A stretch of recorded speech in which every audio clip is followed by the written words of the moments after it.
A new AI model just dropped, and this one is aimed straight at developers. Grok 4.5. It's built for coding, AI agents, and long development sessions.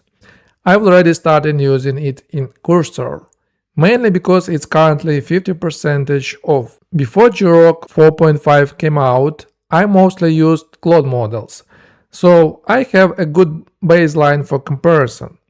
In this video, I'll show you what actually launched, what makes Grok 4.5 interesting, and where you can try it today. At the end, I'll tell you whether I am happy with Grok 4.5 and whether I think it's actually worth using. Let's go. So, July 8, 2026, SpaceX AI releases Grok 4.5, and Cursor is right there with them, because this model was trained jointly. This is not another chat model that can write a function.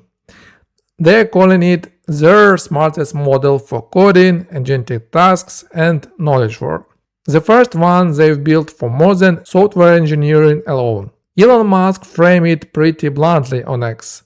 Opus class, but faster, more token efficient, lower cost. That's the pitch.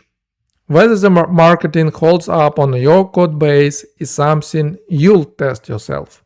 But the position is clear.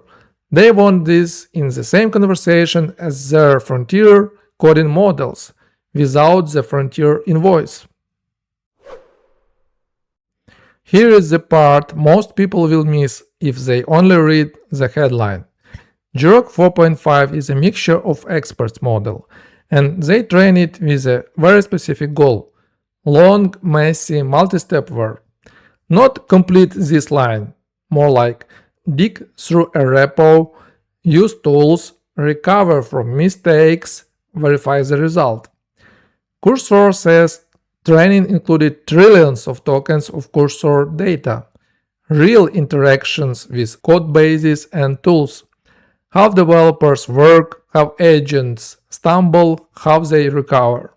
Then reinforcement learning on hard problems in realistic environments. Software engineering and broader knowledge work. Investigate, use tools, fail, fix, check again. They even build environments at scale with agents helping construct the tests, using the previous model to accelerate the next one. That tells you the product direction. They are optimizing for the agent loop. Read, plan, edit, run, inspect, repeat. If your AI use is still past a snippet and hope, this release is still interesting. But if you are running agents for real, this is the lane they are fighting for. Alright, specifications. I'll keep this practical. Context window, 500,000 tokens. That's a lot of code, documentations, and conversation in one pass. Not the absolute biggest window in the industry, but big enough that I lost the plot halfway through the refactor becomes less of an excuse. Configurable reasoning effort, low, medium, or high. You can dial depth versus speed. High is the default when you want it to think harder. Dial it down when you need snappy answers. Speed-wise, SpaceX AI talks around 80 tokens per second. Independent measurements have shown it even a bit faster in some setups. There can be a longer wait before the first token, so interactive field depends on how you use it. And the headline capability isn't pretty prose. It's agentic tool calling. Long-running tasks where the model has to creatively use tools to solve the problem. Coding, data, research, whatever you do on a computer. That's the developer relevant bit. Bigger brain is nice. A brain that can work a toolchain is what changes your workflow. Okay, this is where a lot of people will raise an eyebrow. Base pricing $2 per million input tokens. $6 per million output tokens. There is also a fast variant at $4 input and $80 output if you want more speed and will pay for it.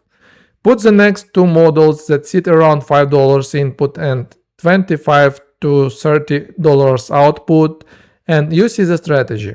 For chat, maybe you shrug. For agents, output tokens are the silent budget killer. Plans, tool calls, diffs, test summaries, review notes, that stuff adds up fast.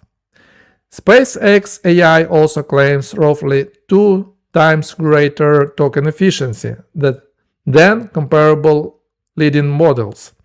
One of their highlighted measurements showed far fewer output tokens per SVE bench pro task versus a top Opus configuration. Not cheap per token, cheap per finished task. If that holds on real work, long agent sessions stop being a luxury feature and start being a default habit. Where can you actually touch this? Available now in Cursor, Grok Build, the SpaceX AI API.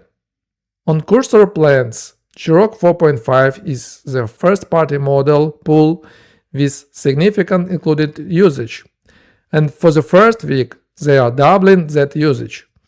Composer 2.5 is still there, different weight class. They are not killing the specialist coding model.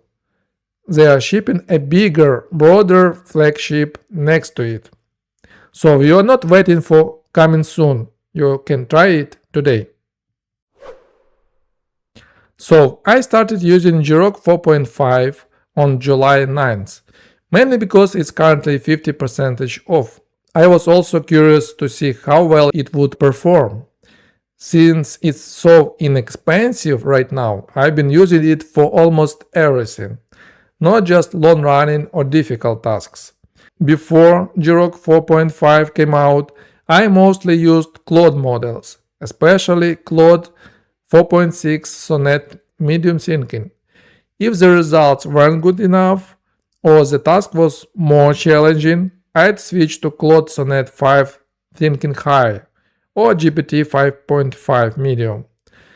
So far I'm happy with Grok 4.5 and I'll probably keep using it until the discount ends.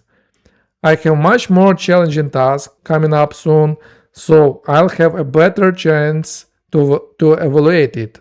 Once I've tested it on that project, I'll either leave my feedback in the comments below this video or make a separate video with my full impressions. Now quick recap. Grok 4.5 is live. Joined SpaceX AI and Cursor release. Built for agents and coding. 500K context. Configurable reasoning. Aggressive pricing. Available in Cursor, Grok Build, and the API. If this helped you cut through the hype, subscribe. I cover the AI and developer news that actually affects how we work. And if you want more practical stuff from me, check out my site. The link you can find in the description below and the first pinned comment. Now go try the model or on something real, not a toy prompt. Talk soon.